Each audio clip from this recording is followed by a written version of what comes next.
Nothing is random. Introduction. The universe follows a perfect order from which nothing and no one escapes. What may appear as chaos on the surface often hides a deeper structure, one that's difficult to grasp at first. That painful moment you're going through, the delay that made you miss an appointment or what seems like misfortune, they are not accidents.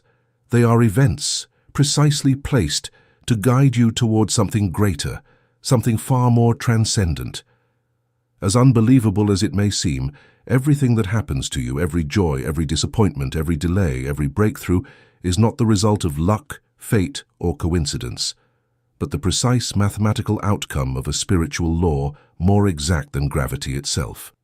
Right now, as you listen to these words, you are living inside a universe that responds to your every thought, your every belief, your every emotional vibration with the precision of a cosmic computer. Nothing is random. Nothing is accidental. Nothing is meaningless. Every moment of your existence is the perfect reflection of the consciousness that created it. This isn't philosophy. This isn't wishful thinking. This is the fundamental truth that Emmet Fox spent his life teaching, proving and demonstrating to millions of people around the world. A truth so revolutionary that it shatters everything you've been taught about how life works. For too long we've been told that we're victims of circumstance, that life happens to us, that we're at the mercy of forces beyond our control.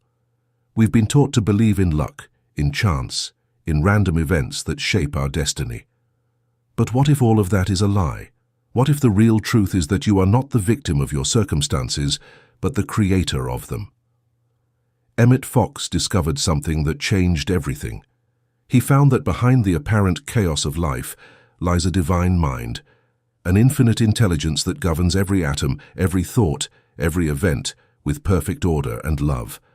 And more importantly, he discovered that you are not separate from this mind. You are part of it. You are expressing it. You are using it every moment of every day, whether you know it or not. This divine mind doesn't play favorites. It doesn't judge. It doesn't punish or reward. It simply responds. Like a cosmic mirror, it reflects back to you exactly what you give it. Think thoughts of lack, and it creates experiences of scarcity. Think thoughts of love, and it manifests relationships of harmony. Think thoughts of fear, and it produces circumstances that match that fear. The law is always working. It never stops. It never sleeps. It never makes mistakes. And once you understand how it works, once you learn to align yourself with it, consciously and deliberately, your life becomes a masterpiece of divine order instead of a series of random events. You will learn the spiritual rules that control every minute of your life in the following hour. You'll discover why everything in your life is a perfect reflection of your consciousness, why nothing is random, and, above all, how to apply this understanding to build the life you really want. This goes beyond theory. Millions of lives have been changed by this common sense. You won't have the same perspective on your life after we're done. You'll realize the spiritual law that underpins every experience, the divine order that underpins every event, and the boundless intelligence that has been directing your actions the entire time. Are you prepared to learn that nothing happens at random? Let's then start this voyage inside God's own thoughts. Chapter 1, Divine Mind, the intelligence that governs all. The universe is ruled by a single force. There is just one power, not two or many. The key to comprehending everything else about how life actually functions is to grasp this one truth, which Emmet Fox dubbed the divine mind. This is not some far-off God sitting on a cloud-top throne watching over your every action. It is the limitless intelligence that develops the flowers, spins the planets in their orbits, beats your heart, and produces the complex atomic dance that is your physical body. It is the life that creates life, the mind that creates minds, and the consciousness that creates consciousness. And here's the revolutionary part. You are not separate from this divine mind. You are not outside of it looking in. You are part of it. You are an individualized expression of it. You are divine mind thinking, feeling, and experiencing itself through the unique perspective that is you. Think about what this means. If there is only one mind and you are part of that mind, then every thought you think is a thought in divine mind. Every belief you hold is a belief in divine mind. Every emotion you feel is an emotion in divine mind. And since divine mind is the creative force of the universe, your thoughts, beliefs, and emotions are literally creating your reality moment by moment. This is why Emmet Fox taught that you are not the victim of circumstances but the creator of them. Your outer world is nothing more than the reflection of your inner world. Your experiences are the mirror of your consciousness. Your life is the perfect expression of what you've been thinking, believing, and feeling, whether consciously or unconsciously. But here's where most people get confused. They look at their lives and say, "But I didn't choose this. I didn't want this problem, this illness, this financial struggle." And they're right on the surface level. Consciously, they didn't choose these things, but unconsciously, through their habitual patterns of thought, their deep-seated beliefs, their emotional reactions, they created the very conditions they're experiencing. Divine mind doesn't judge these thoughts as good or bad. It simply responds to them. It takes whatever you give it and creates experiences that match. If you consistently think thoughts of worry, divine mind creates circumstances that give you something to worry about. If you consistently think thoughts of gratitude, divine mind creates circumstances that give you more to be grateful for. This is not punishment or reward. This is simply law. Just as the law of gravity doesn't judge whether you step off a cliff intentionally or accidentally, the law of mind doesn't judge whether your thoughts are conscious or unconscious. It simply responds with mathematical precision to whatever you're broadcasting. Emmet Fox discovered this truth through years of study, prayer, and practical application. He saw that when people changed their thinking, their lives changed. When they aligned their consciousness with divine principles, their circumstances aligned with divine order. When they stopped fighting against the law and started working with it, miracles became natural. He taught that divine mind is always seeking to express itself as harmony, health, abundance, and love. These are not special gifts reserved for a chosen few, but the natural state of being when consciousness is aligned with its source. Disease, poverty, conflict, and suffering are not punishments from God, but the natural result of consciousness that has forgotten its divine nature. The good news is that you can remember, you can realign. You can return to the truth of what you are and begin to experience life as it was meant to be experienced. But first, you must accept the fundamental truth that there is only one power and you are part of it. This means taking complete responsibility for your life. Not blame, not guilt, not shame, but responsibility. The recognition that if you created your current circumstances through your consciousness, you can create new circumstances through new consciousness. If your thoughts got you here, new thoughts can take you somewhere else. It means understanding that every person in your life, every situation you encounter, every challenge you face is there because some part of your consciousness attracted it. This doesn't mean you're consciously choosing difficult experiences, but it does mean that your overall state of consciousness is creating the conditions for these experiences to occur. But here's the beautiful part. Once you understand this law, you can use it consciously. Instead of being an unconscious creator, you can become a conscious creator. Instead of attracting experiences by default, you can attract experiences by design. Instead of being surprised by what shows up in your life, you can deliberately choose what you want to experience. This is the promise of understanding divine mind. Not that life becomes easy, but that life becomes meaningful. Not that challenges disappear, but that you understand their purpose. Not that you become perfect, but that you become conscious of the perfection that already exists within the apparent imperfection. You don't have to seek out or attain the divine mind. You are what you are. You've always been that way. You can never be anything else. All you need to do is acknowledge it, unite with it, and let it manifest itself in you as the abundance, love, harmony, and health that are your birthright.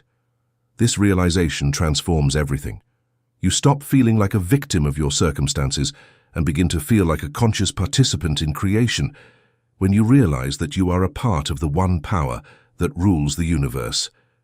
You become much more mindful of your ideas once you realize that they are creative energies in the divine mind. You are inspired to raise your consciousness to align with the life you genuinely want when you recognize that your life is the ideal manifestation of your consciousness. This forms the basis of all that Emmet Fox taught. You belong to the one power that exists. From this understanding, everything else follows. Chapter 2. The spiritual law behind every event. Look around your life right now. The job you have, the relationships you're in, the amount of money in your bank account, the state of your health, the place where you live. To most people, these circumstances seem like the result of a complex mix of luck, timing, other people's decisions, and random events beyond their control. But Emmet Fox saw something different. He saw the precise operation of spiritual law. Every single circumstance in your life exists because it matches something in your consciousness. Not your conscious desires necessarily, but your overall mental and emotional state. Your fears, your beliefs, your expectations, your habitual patterns of thought, your deep-seated assumptions about life, yourself, and what's possible for you. This is what Fox called the law of mind action. It states that thoughts are things, that consciousness is creative, and that the outer world is always the perfect reflection of the inner world. Not sometimes, not usually, but always, without exception. This law is more reliable than any physical law because it operates on the level of cause, while physical laws operate on the level of effect. But here's where it gets interesting. Most people are completely unconscious of what they're really thinking and feeling most of the time. They're aware of their surface thoughts, their conscious desires, their stated goals, but underneath, running like background software, are the real programs that are creating their reality, their unconscious beliefs, their suppressed emotions, their inherited patterns of thought, their unexamined assumptions about life. For example, someone might consciously desire financial abundance while unconsciously believing that money is the root of all evil, that rich people are greedy, that they don't deserve wealth, or that spiritual people should be poor. The conscious desire and the unconscious belief are in conflict, and guess which one wins? The unconscious belief, every time. Because the unconscious mind is far more powerful than the conscious mind in terms of creative force. This is why Fox emphasized the importance of examining your beliefs, not just your desires. He taught that you don't get what you want in life. You get what you believe you deserve, what you expect to receive, what you're vibrationally aligned with. Your beliefs are the real creative force, not your wishes. The law of substitution is another key principle Fox taught. It states that you cannot get rid of a negative thought by fighting it directly. You can only replace it with a positive thought. The mind cannot hold two contradictory thoughts at the same time, so when you fill your consciousness with thoughts of health, the thoughts of sickness must leave. When you fill your consciousness with thoughts of abundance, the thoughts of lack must leave. This is why Fox always emphasized focusing on what you want, not on what you don't want. When you focus on a problem, you're feeding it with your attention, your energy, your creative force. You're actually making it stronger. But when you focus on the solution, on the desired outcome, on the divine order that you want to see manifest, you're withdrawing your creative energy from the problem and investing it in the solution. But here's what most people don't understand. This law works, whether you believe in it or not. You're using it right now in this moment, whether you're conscious of it or not. Every thought you think, every emotion you feel, every belief you hold is sending out a vibrational signal that the universe responds to with matching circumstances. The person who constantly worries about their health is using the law to create health problems. The person who constantly fears financial lack is using the law to create financial struggle. The person who constantly expects to be disappointed is using the law to create disappointing experiences. They're not doing this consciously, but they're doing it nonetheless. This is why Fox taught that there are no victims, only unconscious creators. This isn't meant to blame people for their problems, but to empower them with the knowledge that if they created their current circumstances unconsciously, they can create new circumstances consciously. Every delay you experience is the result of some form of resistance in your consciousness. Every rejection you receive is the reflection of some form of self-rejection. Every conflict you encounter is the mirror of some internal conflict. Every limitation you face is the expression of some limiting belief you hold. But the reverse is also true. Every success you achieve is the result of some form of alignment in your consciousness.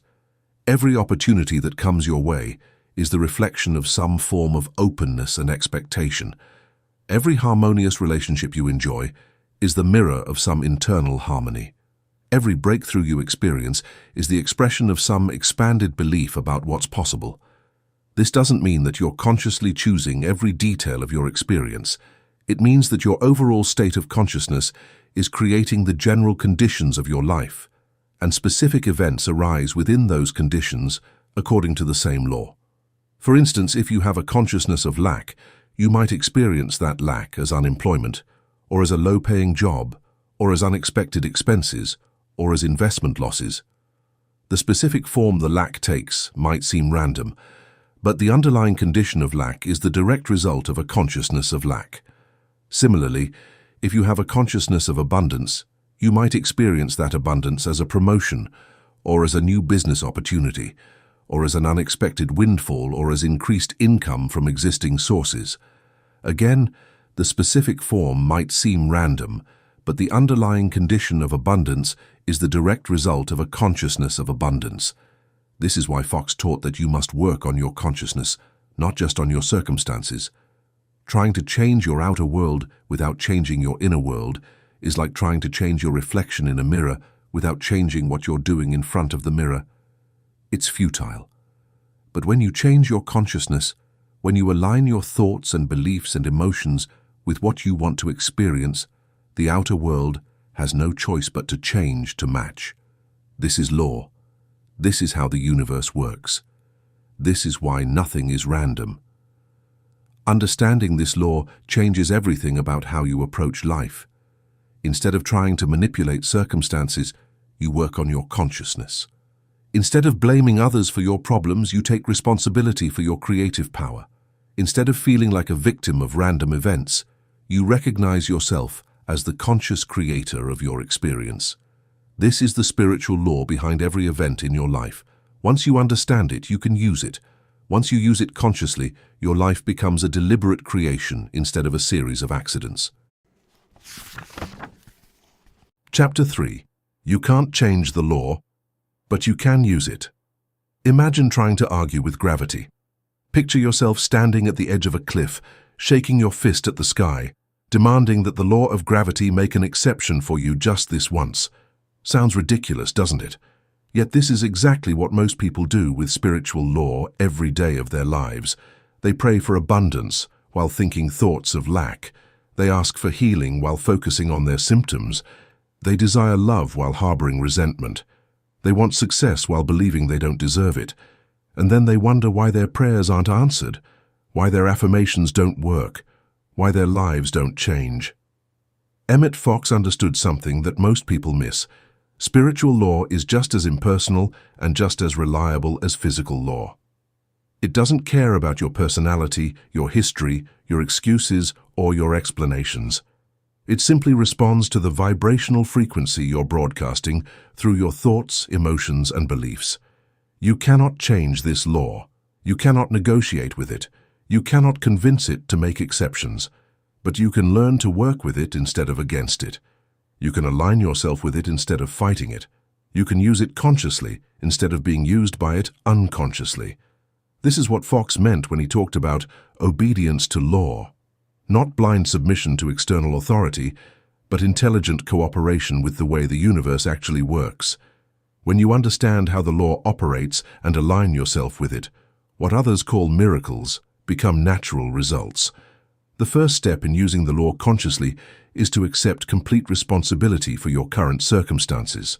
Not blame, not guilt, not shame, but responsibility.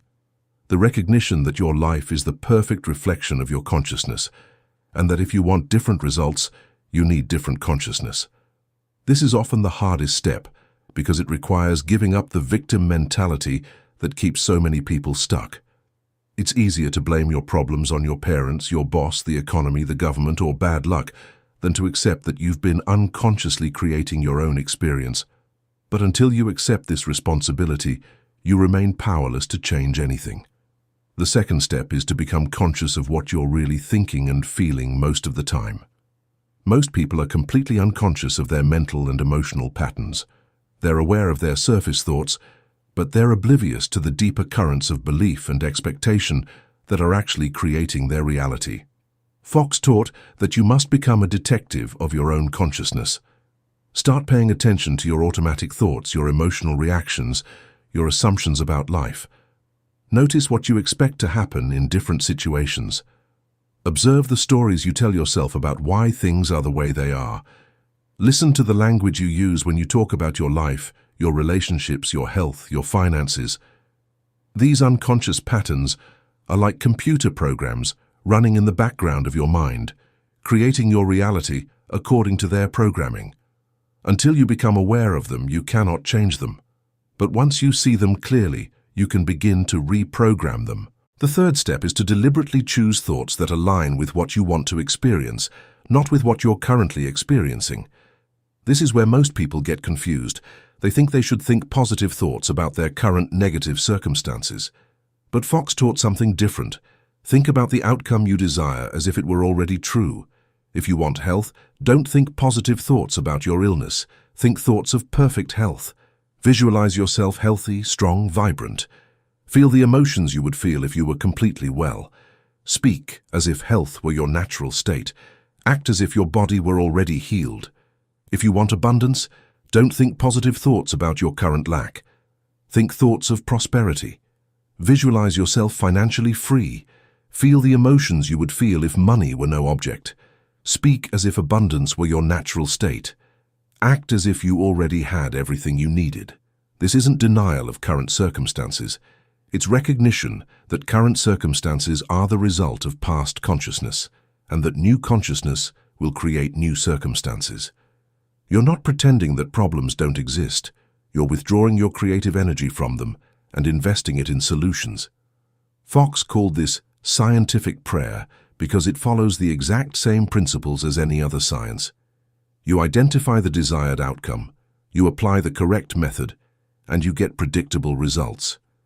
The method is aligning your consciousness with your desired outcome through thought, feeling, visualization, and action. But here's the crucial part. You must persist in this new consciousness even when external circumstances haven't changed yet. This is where most people fail. They try the new thinking for a few days or weeks, and when they don't see immediate results, they go back to their old patterns of thought. But spiritual law works like physical law. When you plant a seed in the ground, you don't dig it up every day to see if it's growing. You water it, give it sunlight, and trust the process. Similarly, when you plant a new thought seed in consciousness, you must nurture it with consistent attention and trust the law to bring it to manifestation. Fox taught that there are 3 stages to every demonstration. First, the mental stage, where you get clear about what you want and align your consciousness with it. Second, the spiritual stage, where you release your desire to divine mind and trust the law to work. Third, the physical stage, where the desired outcome manifests in your external experience. The majority of people attempt to move directly to the third stage, bypassing the first 2. They don't want to put in the mental and spiritual effort to achieve the physical outcomes. However, that is not how the law operates. The first step is to establish the internal circumstances that correspond with the exterior experiences you wish to have. Fox underlined the significance of regular spiritual practice for this reason, as a training of consciousness, not as a religious ceremony. You must train your mind through mental training, just as you train your body through physical activity. Developing the mental discipline required to apply spiritual law consciously can be accomplished by daily prayer, meditation, affirmation, and visualization. The law never stops functioning. Your future experiences are being created by your consciousness right now. The key is whether you're working with or against the law, not if it's functioning. Whether you use it intentionally or inadvertently. Whether you're making something intentionally or accidentally. Everything changes when you realize that while you cannot alter the law, you can make use of it. You begin working on your consciousness instead of fighting your surroundings. You begin to align with the organic flow of creation and cease attempting to impose results. You become a conscious participant in the divine order that governs everything instead of a victim of chance happenings. This is how Fox's lessons are put into practice. The scientific approach applied to the field of consciousness, not mystical speculation. Your life transforms from a sequence of unintentional reactions into a work of conscious creativity when you learn to apply spiritual law with the same intentionality that you do physical law. The law awaits your application. It is infinitely intelligent, infinitely powerful, and infinitely loving. It only requires your willing cooperation. Your willingness to match your desired experience with your ideas, feelings, and beliefs is all that is needed. You cannot change the law, but you can change your relationship to it. And when you do, you discover that the same law that seemed to be working against you was actually waiting to work for you all along. Chapter 4. The Golden Key. The Law That Never Fails. In all of Emmet Fox's teachings, no single method has helped more people, solved more problems, or demonstrated more clearly the power of spiritual law than what he called the Golden Key. It's elegantly simple, profoundly effective, and based on the most fundamental principle of consciousness: what you focus on expands. The Golden Key is this: when faced with any difficulty, any problem, any challenge, stop thinking about the problem and think about God instead. That's it. That's the entire method. But don't let its simplicity fool you. This is one of the most powerful spiritual techniques ever discovered, and when applied correctly, it never fails. Why does it work? Because your attention is your creative power. Whatever you focus on, you energize. Whatever you think about, you strengthen. Whatever you give your mental and emotional energy to, you invite more of into your experience. When you focus on a problem, you're actually feeding it with your consciousness, making it bigger, stronger, more persistent. But when you withdraw your attention from the problem and place it on God, on divine order, on the perfect solution that already exists in divine mind, you stop feeding the problem and start feeding the solution. You stop creating more of what you don't want and start creating more of what you do want. Fox discovered this principle through years of practical application. He found that people who could successfully turn their attention away from their difficulties and focus instead on the presence and power of God would invariably find that their problems dissolved, often in ways they never could have imagined. But here's what most people don't understand about the Golden Key. It's not about positive thinking. It's not about denying that problems exist. It's not about pretending everything is fine when it's not. It's about recognizing that problems exist on the level of effect, while solutions exist on the level of cause. And the level of cause is consciousness itself. When you think about God, you're not thinking about some distant deity who may or may not decide to help you. You're connecting with the infinite intelligence that is the source of all solutions, the divine order that is the reality behind all appearances, the perfect love that dissolves all fear and limitation. God, in Fox's teaching, is not a person, but a principle.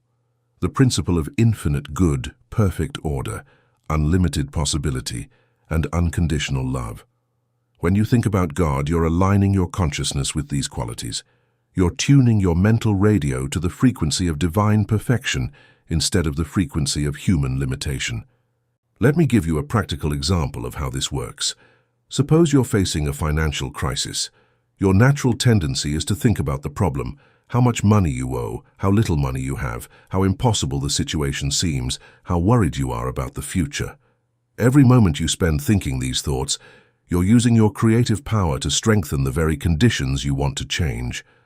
But if you apply the Golden Key, you stop thinking about the financial problem and start thinking about God as infinite supply, as the source of all abundance, as the divine intelligence that knows exactly how to provide for your every need. You don't think about how God might solve your problem. You simply rest in the awareness of God's infinite capacity to provide. As you do this, something remarkable happens. Your consciousness shifts from lack to abundance, from fear to faith, from limitation to possibility. And as your consciousness shifts, your circumstances begin to shift to match. Opportunities appear that you hadn't noticed before. Ideas come that you hadn't thought of. People show up who can help in unexpected ways. Solutions emerge that you never could have planned or predicted. This isn't magic. This is law. When you align your consciousness with divine abundance, you become a magnet for abundant experiences. When you align your consciousness with divine order, you attract orderly solutions to chaotic situations. When you align your consciousness with divine love, you draw loving relationships and harmonious circumstances into your life. But the golden key requires practice, especially when you're in the middle of a crisis. Your natural tendency is to think about the problem, to analyze it, to worry about it, to discuss it with others. These are all ways of feeding the problem with your attention. The golden key requires the discipline to consistently redirect your attention away from the problem and toward God. Fox taught that you should apply the golden key as often as necessary throughout the day. Every time you catch yourself thinking about the problem, immediately turn your thoughts to God. Don't fight the problem thoughts. Simply replace them with God thoughts. This is the law of substitution in action. Some individuals are concerned that this is careless and that they must consider their issues in order to find solutions. However, Fox found the reverse. You get more perplexed and overwhelmed the more you consider issues. You get clearer and more at peace the more you think about God. And appropriate action naturally arises from this feeling of calm and clarity. Any kind of issue can be solved with the golden key, including marital problems, health issues, financial hardships, professional problems, family disputes, legal issues, and emotional discomfort. The idea is always the same. Focus on the solution by thinking about God and stop feeding your attention on the problem. To think about God is a question that needs clarification. Fox made a number of recommendations. You may see God as enveloping you and all those concerned in the circumstance with boundless love. God might be viewed as having perfect intellect, understanding exactly what must occur and how to make it happen. You may believe that God has unbounded power and can change any circumstance, no matter how hopeless it may appear. You might repeat simple statements like, God is here, God is in charge, God knows the way, all is well. You might visualize divine light filling the situation, dissolving all discord and revealing the perfect solution. You might simply rest in the feeling of God's presence, without trying to think anything specific at all. The key is to find an approach that feels natural and meaningful to you, and then to practice it consistently. The more you use the golden key, the easier it becomes to shift your attention from problems to solutions, from fear to faith, from limitation to possibility. Fox shared countless stories of people who used the golden key to overcome seemingly impossible situations. Financial ruin transformed into prosperity, terminal illnesses healed completely, broken relationships restored to harmony, legal battles resolved in everyone's favor, lost opportunities returned in better form. But perhaps the most important result of using the golden key is not the external changes it produces, but the internal transformation it creates. As you practice turning away from problems and toward God, you develop an unshakable faith in the power of divine order.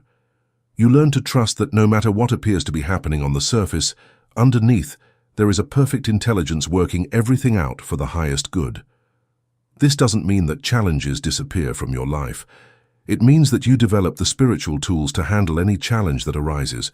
You learn to see problems not as evidence that something is wrong, but as opportunities to apply spiritual law and demonstrate divine power. The golden key is called the law that never fails because it's based on the most fundamental principle of existence.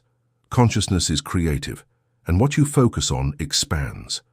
When you focus on God, you expand the presence and power of God in your experience.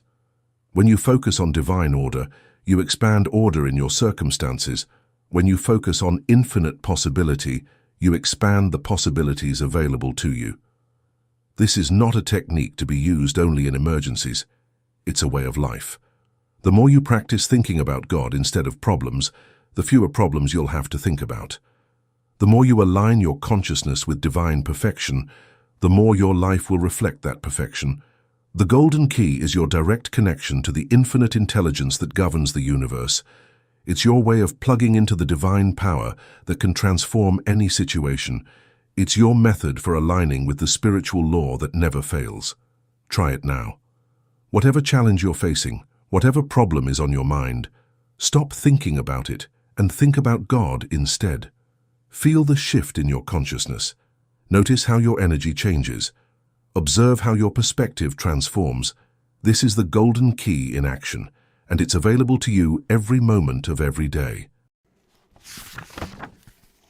Chapter 5. The true meaning of the Sermon on the Mount.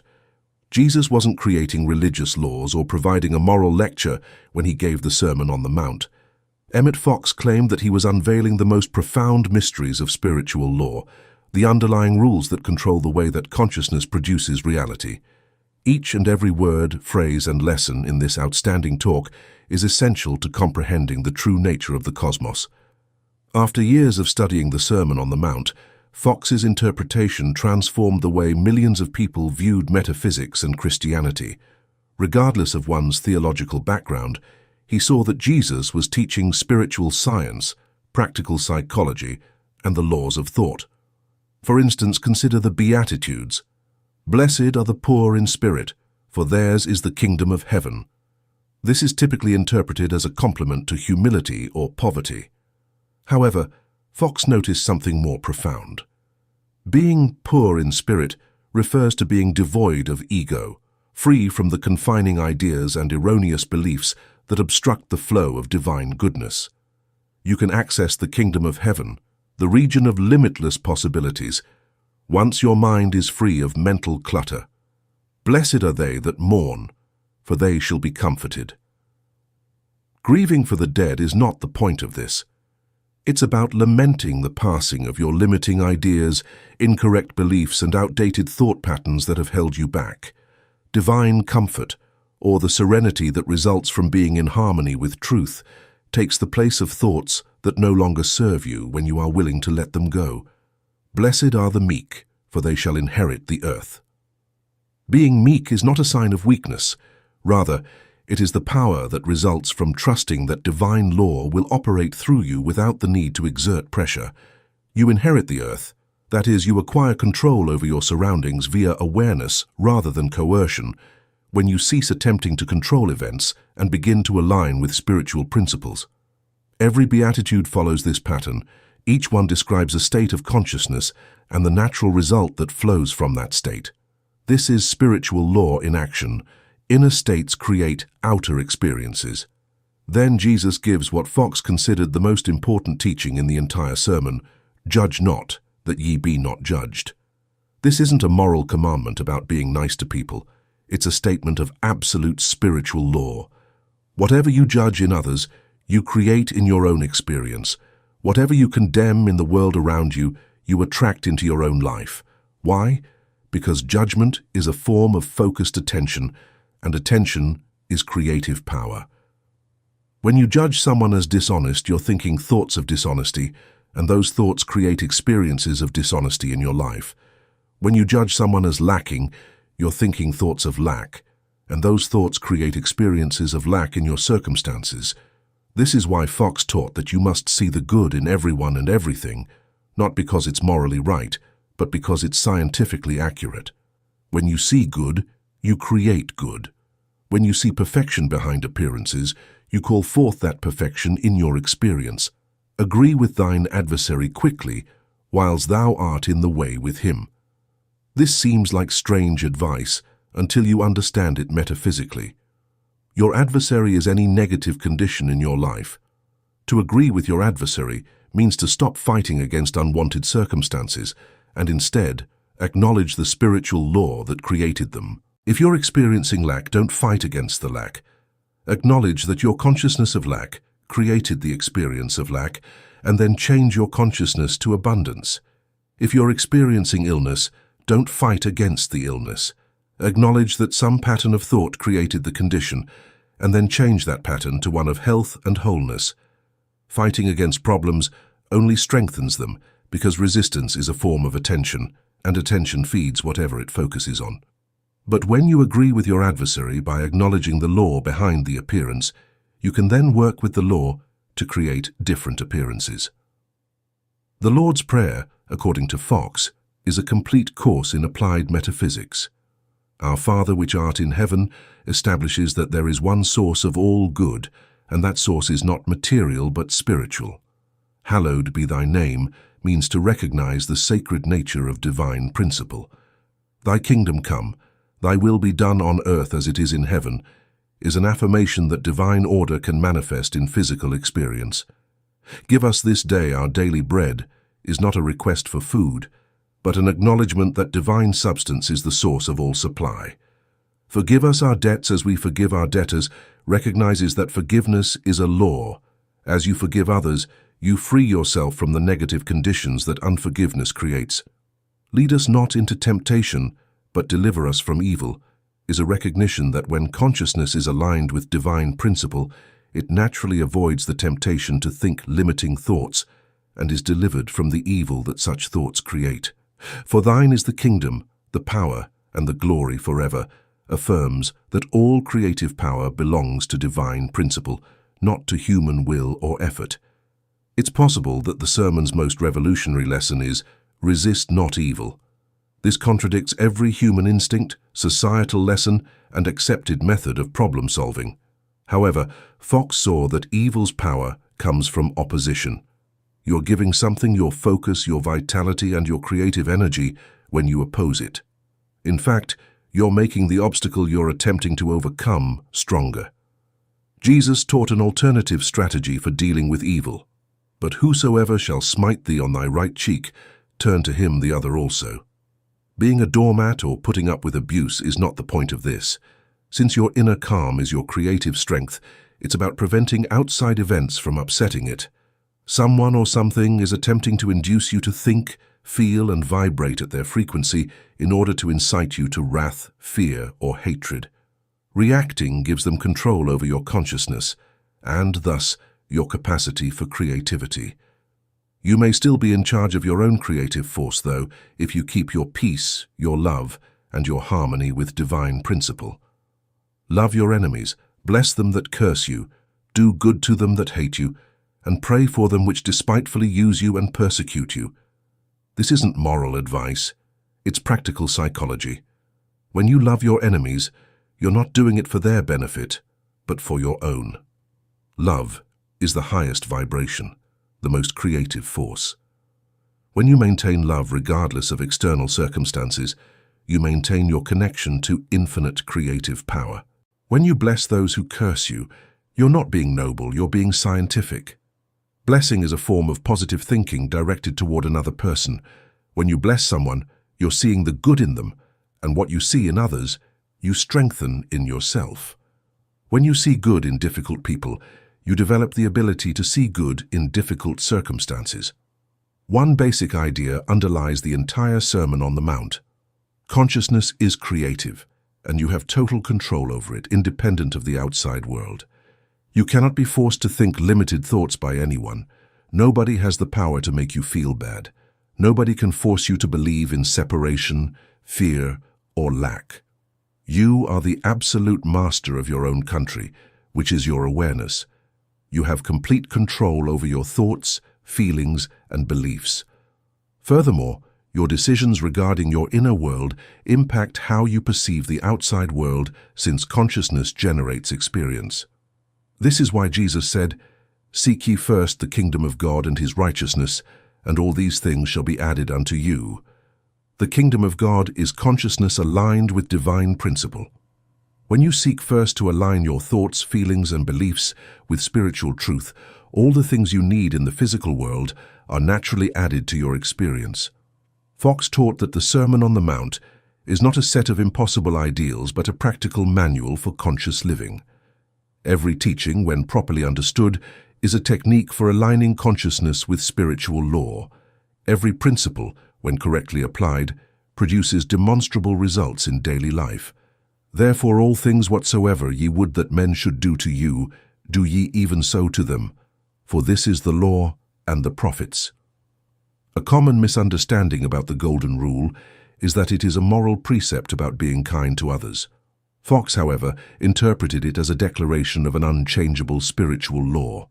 What you put out comes back to you. What you give out comes back to you, and what you express in your mind shows up in your reality. Give love if you want it. Show respect if you want it. Give abundantly if you desire abundance. Give forgiveness if you wish to receive it. It's accurate from a scientific standpoint, not because it's ethically correct. Everything you project into the cosmos is reflected back to you like a mirror. The story of the wise man who built his home on a rock and the stupid guy who built his home on sand comes at the end of the Sermon on the Mount. The knowledge that experience is produced by consciousness is the rock or spiritual principle. The sand represents material thought, the conviction that your life is dictated by outside forces. When you base your life on spiritual knowledge, you know that your stability comes from inside, not from the outside, so no storm can shake you. Because you assume that your well-being depends on factors that are beyond your control, every change in your circumstances threatens your peace of mind when you base your existence on materialistic thinking. Jesus was preaching the same spiritual rules that control everything, according to Fox's understanding of the Sermon on the Mount. Whether or not a person is religious, these laws apply to everyone who follows them. Neither Christian nor Jewish laws, nor any other type of religious law, apply to them. Consciousness generates reality according to these universal laws. Gaining insight into the Sermon on the Mount provides you with a useful guide for leading a conscious life. In order to transform your life from a sequence of haphazard occurrences into a manifestation of divine order, it teaches you how to match your ideas, feelings, and beliefs with spiritual principles. Here is the deeper meaning behind the words. You are a creator of circumstances rather than a victim of them, and you have access to the means of conscious creation at all times. Chapter 6. How to Trust the Law When Everything Goes Wrong. This is where the rubber meets the road in spiritual understanding. It's easy to believe in divine order when everything is going well, when your prayers seem to be answered, when life is flowing smoothly. But what about when everything falls apart? What about when you've been applying spiritual principles faithfully and your world still crumbles around you? What about when you're doing everything right and everything goes wrong? This is the ultimate test of spiritual maturity, and it's where most people abandon their faith in spiritual law. They conclude that the principles don't work, that God has abandoned them, that they're victims of forces beyond their control. But Emmet Fox taught something radically different. Apparent failure is often the prelude to breakthrough, and what looks like divine abandonment is actually divine redirection. Fox understood that spiritual law operates on a much larger scale than human perception can grasp. What appears to be a setback from the limited perspective of human consciousness may actually be a setup for something far better from the unlimited perspective of divine mind. What seems like a closed door may actually be protection from a path that would have led to greater difficulty. Fox's favorite illustration of this idea is found in the biblical account of Joseph. After being wrongly convicted of attempting to rape him, Joseph spent years in prison after being sold into slavery by his own brothers. As far as humans were concerned, his life was a string of catastrophes. He was destined to become Egypt's second most powerful man and save his family and people from starvation, and every apparent setback was simply preparing him for that fate. The hardships Joseph was facing prevented him from seeing the wider picture. Beyond his comprehension, he had to have faith that a spiritual intelligence was directing events. When he was able to tell his brothers, "You meant it for evil, but God meant it for good," that trust was finally validated. This is the perspective Fox taught his students to maintain during difficult times. When everything seems to be going wrong, instead of concluding that spiritual law has failed, ask yourself, what is divine mind trying to accomplish through this experience? How might this apparent setback be setting me up for something better? What am I being redirected away from, and what am I being redirected toward? Sometimes what appears to be failure is actually divine mind's way of removing you from a situation that would have limited your growth or prevented you from fulfilling your true purpose. The job you lose might have been keeping you from the career you were meant to have. The relationship that ends might have been preventing you from meeting your true life partner. The business that fails might have been blocking you from discovering your real calling. Fox taught that divine mind always seeks the highest good for everyone involved. But the highest good is not always what human consciousness thinks it wants. Sometimes the highest good requires temporary discomfort, apparent loss, or seeming failure in order to create space for something infinitely better. This doesn't mean you should passively accept negative circumstances or stop working to improve your life. It means you should maintain your spiritual practices, continue to align your consciousness with what you desire, and trust that divine mind is working everything out in ways that your limited human perspective cannot see. The key is to distinguish between the appearance and the reality. The appearance is what your physical senses report. The bank account is empty, the relationship is over, the diagnosis is serious, the business is failing. The reality is that divine mind is infinite intelligence, infinite love, infinite power, and it is always working for your highest good even when you can't see how. Fox taught a powerful technique for maintaining faith during difficult times. Instead of focusing on the problem or trying to figure out how things will work out, focus on the character of divine mind. Remind yourself that divine mind is perfect love, so it cannot will anything harmful for you. Divine mind is infinite intelligence, so it knows exactly how to resolve any situation. Divine mind is unlimited power, so no problem is too big for it to handle. This is not denial of current circumstances, but recognition of the spiritual reality behind all circumstances. You acknowledge what appears to be happening while maintaining faith in what is really happening on the level of divine mind. Another crucial principle Fox taught is that delay is not denial.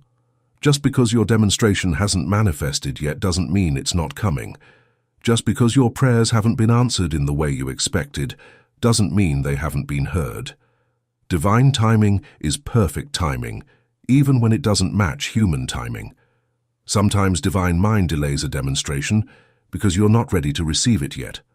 Sometimes the delay is necessary to prepare the perfect conditions for manifestation. Sometimes what you're asking for is coming, but in a form so much better than what you originally envisioned that it takes longer to arrange. Fox often told the story of a woman who prayed for years to marry a particular man. When he finally married someone else, she was devastated and felt that God had abandoned her. But a year later, she met and married a man who was so much more compatible with her that she realized divine mind had protected her from a marriage that would have made her miserable. The challenge during difficult times is to maintain your spiritual practices when they seem to be producing no results. This is where most people fail. They pray and affirm and visualize when things are going well, but they abandon these practices when things get tough. But Fox taught that this is exactly when spiritual practices are most important. When everything is going wrong externally, you must work even harder to maintain alignment internally. When circumstances are chaotic, you must be even more diligent about keeping your thoughts focused on divine order. When appearances suggest that spiritual law isn't working, you must deepen your faith in the invisible reality behind all appearances. This is not easy. It requires tremendous spiritual discipline to maintain faith when everything in your experience seems to contradict that faith. But this is how spiritual muscle is built. This is how you develop the unshakable trust in divine mind that allows you to remain peaceful and confident regardless of external circumstances. Fox argued that if you maintain the right attitude, every apparent setback presents an opportunity for equal or even greater achievement.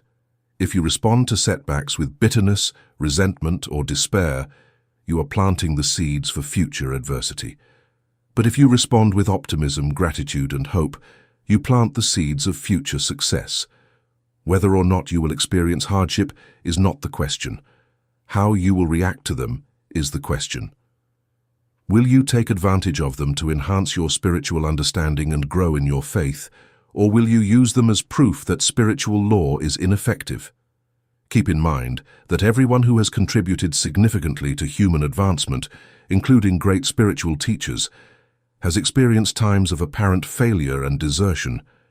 Jesus was crucified. Buddha struggled for years before he became enlightened. For 40 years, Moses wandered in the wilderness. However, what seemed to be failure in each instance was actually a prelude to their eventual success. Your difficult times are not evidence that you're on the wrong path. They may be evidence that you're on exactly the right path, and that Divine Mind is preparing you for something so wonderful that you need to be strengthened and purified to receive it. Trust the law, especially when everything goes wrong. This is when your faith is tested, refined, and ultimately proven. This is when you discover that Divine Mind is not just a fair-weather friend, but a constant companion who never leaves you or forsakes you, no matter how dark the night may seem. Chapter 7. Living as if nothing is random. Now that you understand the truth, now that you know nothing is random and everything is the perfect expression of spiritual law, how do you live differently? How do you move through the world with this knowledge? How do you embody this understanding in your daily experience? Living as if nothing is random means approaching every moment, every encounter, every circumstance with the awareness that it contains a message, a lesson, or an opportunity for growth. It means seeing the divine intelligence behind all appearances, recognizing the perfect order within apparent chaos, and trusting that everything is working together for your highest good. This doesn't mean becoming passive or fatalistic. It doesn't mean accepting negative circumstances without working to change them. It means understanding that your power to change circumstances comes not from fighting against them, but from aligning your consciousness with what you want to experience instead. When you truly understand that nothing is random, you stop being surprised by what shows up in your life. You recognize that every person you meet, every situation you encounter, every challenge you face is there because some aspect of your consciousness attracted it. This gives you tremendous power because it means you can change what shows up by changing your consciousness. You begin to see every experience as feedback from the universe about the state of your consciousness. If you're experiencing harmony in your relationships, it's because you have harmony in your consciousness. If you're experiencing abundance in your finances, it's because you have abundance consciousness. If you're experiencing health in your body, it's because you have health consciousness. But the reverse is also true. If you're experiencing conflict, lack, or illness, it's because some part of your consciousness is aligned with these conditions. This isn't about blame or guilt. It's about empowerment. If your consciousness created your current circumstances, your consciousness can create different circumstances. Living as if nothing is random means taking complete responsibility for your experience while maintaining complete compassion for yourself and others. You recognize that everyone is doing the best they can with their current level of consciousness, and that includes you. You don't judge yourself for past mistakes or current limitations. You simply work to expand your consciousness so you can create better experiences. You begin to interpret events differently. Instead of seeing problems as evidence that something is wrong, you see them as opportunities to apply spiritual law and demonstrate divine power. Instead of seeing delays as frustrations, you see them as divine timing working to arrange perfect conditions.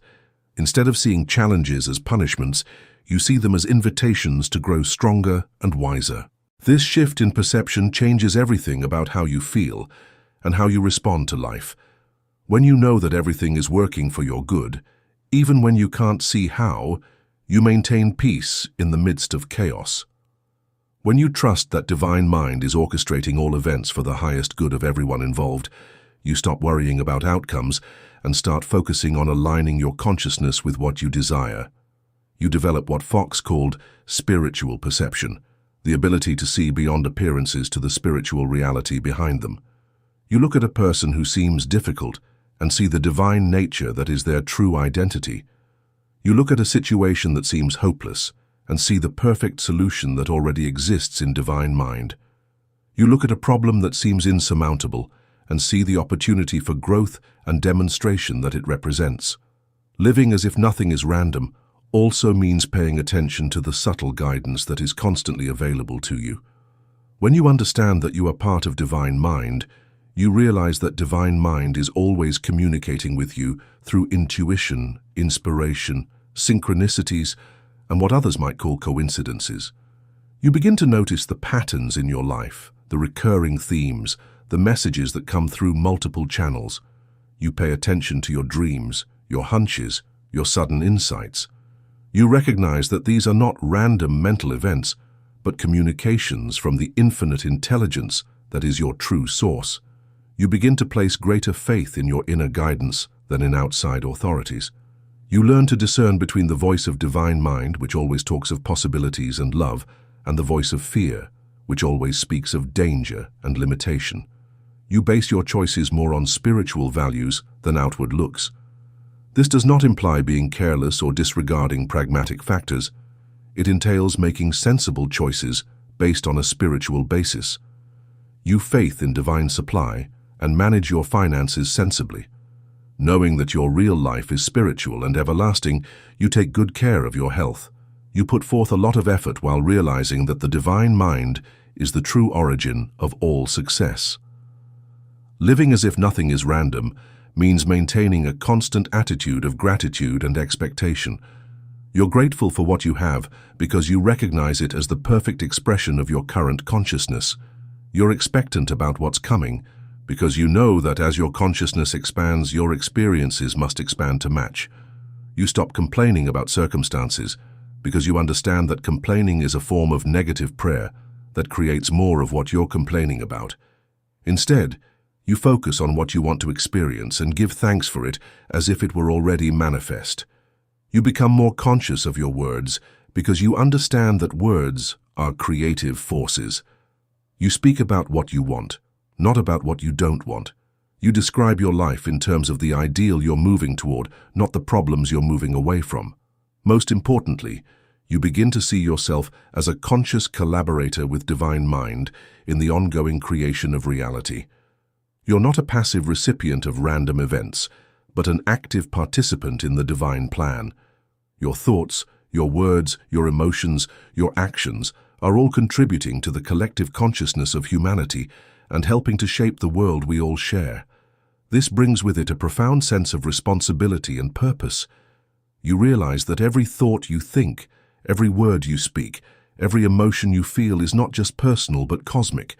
You're not just creating your own reality, you're contributing to the reality that everyone experiences. This makes you much more conscious about the quality of your mental and emotional output. You begin to see your life as a demonstration of spiritual principle. Every challenge you overcome, every goal you achieve, every moment of peace you maintain in the midst of chaos is proof that spiritual law works. Your life becomes a teaching, an example, an inspiration to others who are still learning to trust in the divine order behind all appearances. Living as if nothing is random means developing what Fox called the long view. You understand that your current lifetime is just one chapter in an eternal story, that your soul is on a journey of infinite growth and expansion, and that every experience, pleasant or unpleasant, is contributing to that growth.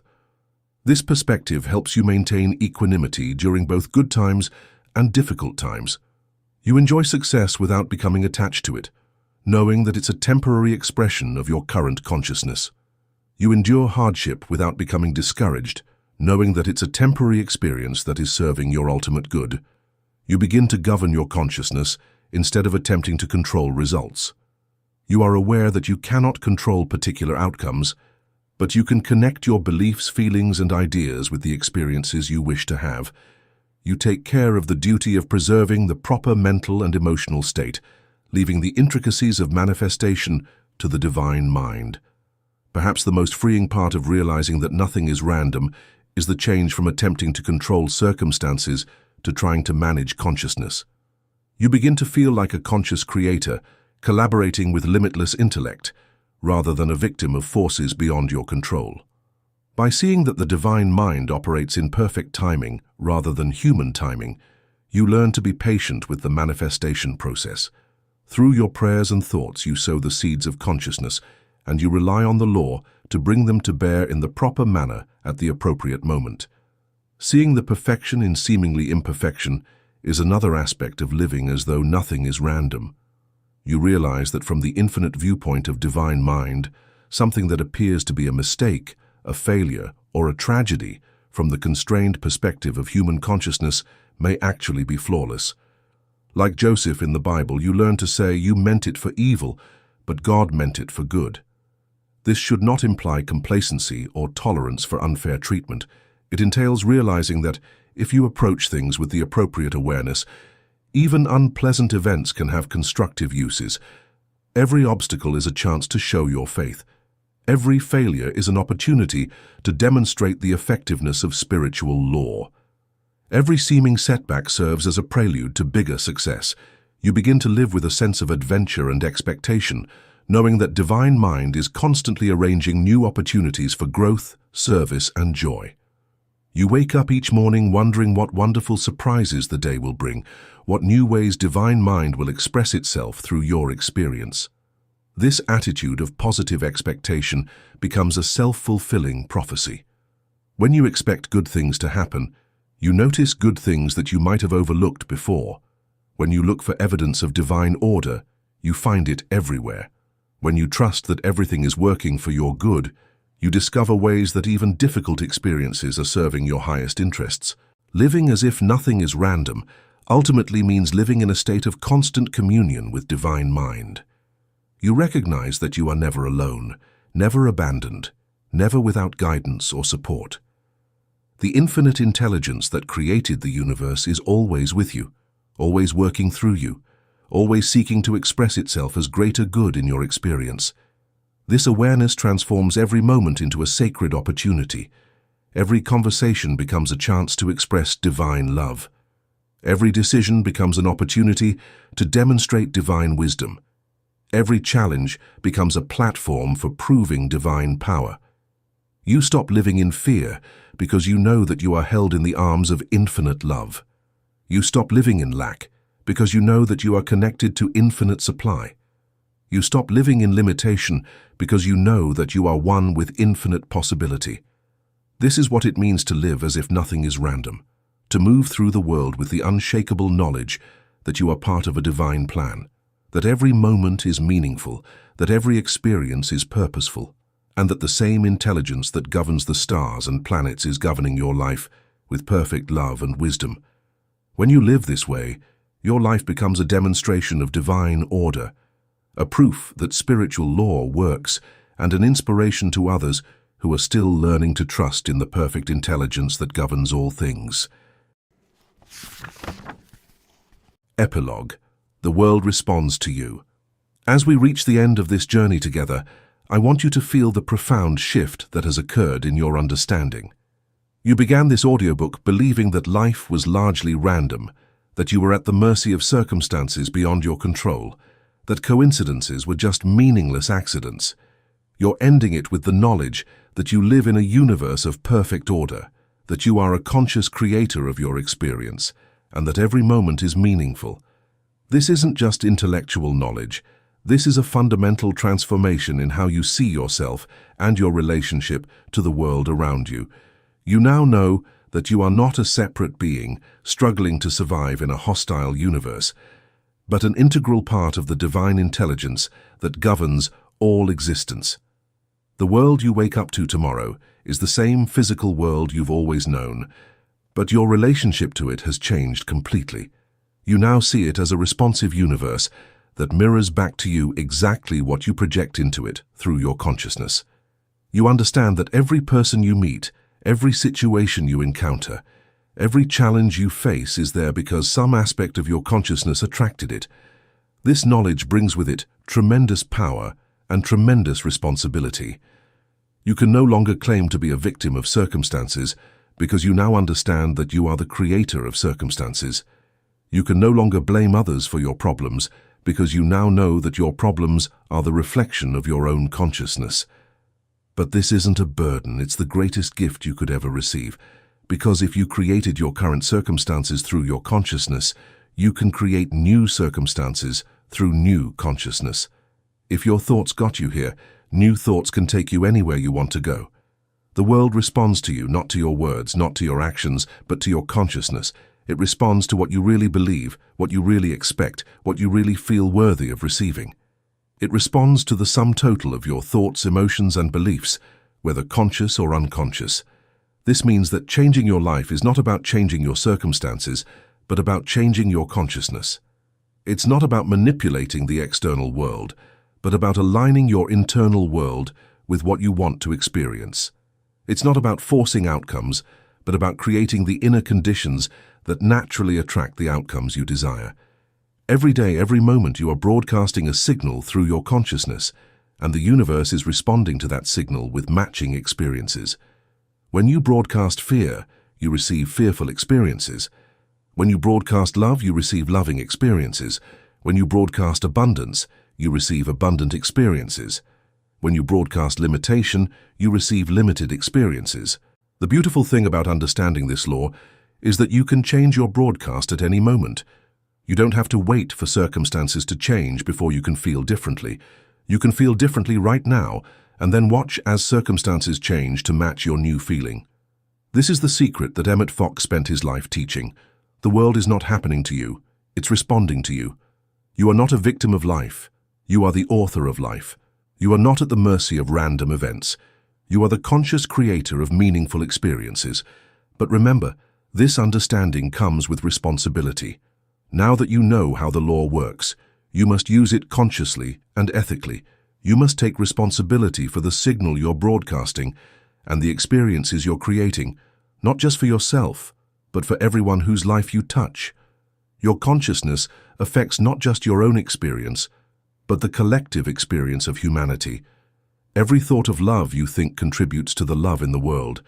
Every thought of peace you hold adds to the peace on the planet. Every moment of joy you experience increases the joy available to all. This is why your personal spiritual development is not selfish but essential. As you raise your consciousness, you help raise the consciousness of the entire human race. As you demonstrate the power of spiritual law in your own life, you make it easier for others to believe in and apply these same principles. The world needs people who understand that nothing is random, who know how to work with spiritual law, who can maintain faith in divine order even when appearances suggest chaos. The world needs people who can see beyond the surface of events to the spiritual reality behind them. You are now one of those people. You have been given the keys to the kingdom, the understanding of how consciousness creates reality, the knowledge of how to align with divine law. What you do with this understanding will determine not only the quality of your own life, but your contribution to the evolution of human consciousness. Remember that this is not a one-time revelation, but an ongoing practice. Understanding spiritual law intellectually is just the beginning. Embodying it, living it, demonstrating it in your daily experience is the real work. It requires constant vigilance, continuous practice, and unwavering faith in the invisible reality behind all appearances. There will be times when the old way of thinking tries to reassert itself, when circumstances seem to contradict what you know to be true, when it appears that spiritual law isn't working. In those moments, remember what you've learned here. Remember that appearances are not reality, that delay is not denial, that every experience is serving your highest good even when you can't see how. Trust the law. Trust the process. Trust the divine intelligence that is orchestrating all events for the ultimate benefit of everyone involved. Know that you are held in the arms of infinite love, guided by infinite wisdom, and empowered by infinite possibility. The world responds to you because you are part of the consciousness that creates the world. You are not separate from the divine intelligence that governs all existence. You are an expression of it. You are not outside the law looking in. You are the law in action. Live this truth, breathe this truth, be this truth, and watch as your world transforms to reflect the magnificent reality of who you truly are. Nothing is random. Everything is meaningful.